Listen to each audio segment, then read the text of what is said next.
Okay. Now we're looking at peppers. Yeah, this is an early drawing from the just from a few years after I got out of art school back in 1984, and it was really one of the drawings that launched my career. The the version that's here in the show is a reproduction of it, but a giclée reproduction.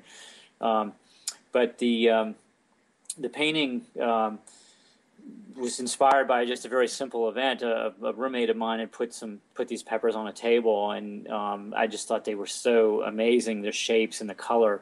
It drew me in right away. And but it almost has kind of a tilting perspective to it,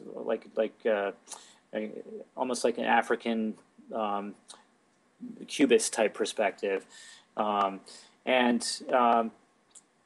I when I exhibited this for the first time at the Arlington Art Center down in D.C., in a juried exhibit, it eventually landed me a solo exhibit, my first major solo exhibit in my career.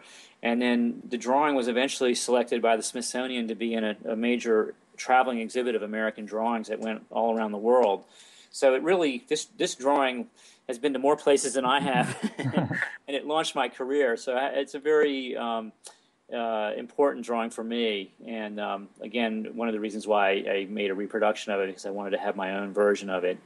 It's in a private collection, but you may note too that it was the drawing that's on the wall in the background of in Late Dinner, and also you'll see that it's on the wall in Evening Ritual as well. So it often pops up in other works.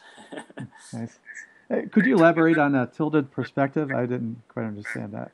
Yeah, well, there's almost two perspectives going on here. The peppers are almost drawn as though you're looking straight at them. I mean, you're slightly looking above them, but the table is almost as though you're looking straight down on it. It's very slight and subtle, and that sort of that was an influence of African art on the Cubist movement, is looking at sort of multiple perspectives at one time.